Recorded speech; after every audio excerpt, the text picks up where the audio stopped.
Hello বন্ধুরা, সকলকে নতুন আরেকটি ভিডিওতে স্বাগতম। আজকে আমি আপনাদেরকে শেখাবো কিভাবে আপনার নিজস্ব কম্পিউটারে হোয়াটসঅ্যাপ অ্যাড করবেন, অর্থাৎ মোবাইলের মতোই কম্পিউটারে হোয়াটসঅ্যাপ কিভাবে ব্যবহার করবেন।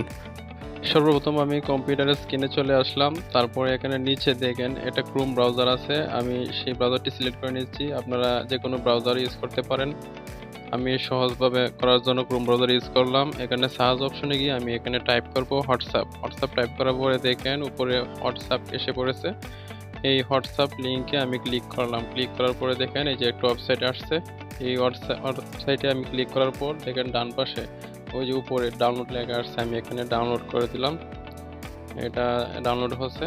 ডান পাশে থ্রি ডট লাইনে ক্লিক করে ডাউনলোড ফাইলে গিয়ে এই যে ডাউনলোড ফাইল এখানে ক্লিক করার পর এই যে দেখেন আমার এই যে সফটওয়্যারটি ডাউনলোড অলরেডি কমপ্লিট হয়ে গেছে। তো এখানে ডাবল ক্লিক করে আমি এটাকে ইনস্টল করে নিলাম। তো বন্ধুরা ইনস্টল হচ্ছে। ইনস্টল হওয়ার পর দেখেন একটা ইন্টারফেস আসছে, ওপেন দেখাচ্ছে। আমি এখান থেকে ওপেন করে নিলাম।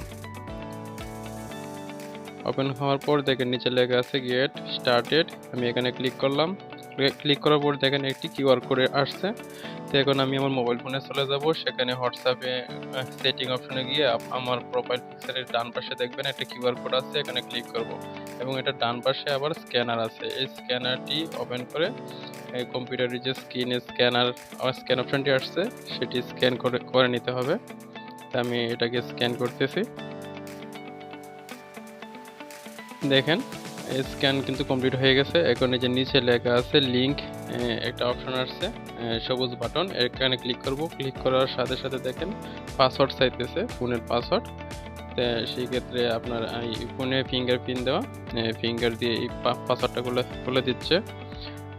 আপনাদের ফোনে যদি লক থাকে তাহলে লক ফিঙ্গার যেটাই বলেন সেটা খুলে দিবেন। খুলে দেওয়ার পর দেখেন অলরেডি কানেক্ট হচ্ছে। আর ওই কম্পিউটারের স্ক্রিনে দেখেন এই যে হোয়াটসঅ্যাপ থেকে কিন্তু পিসিতে কানেক্ট হচ্ছে, এরকম একটি আইকন দেখাচ্ছে। এখানে অলরেডি কিন্তু কানেক্টেড হয়ে গেছে।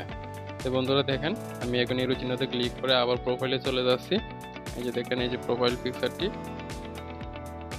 এই যে এখানে যে প্রোফাইল পিকচারটি দেখেন। আর এখন স্ক্রিনে দেখেন এই যে সেম প্রোফাইল পিকচার একবার নিচে কোনায় অফিস বাটনের উপরে দেখেন লোগো, এখানে ক্লিক করার পরে দেখেন এই যে সেম। বন্ধুরা আশা করি বুঝতে পারছেন। এতক্ষণ সাথে থাকার জন্য সকলকে ধন্যবাদ।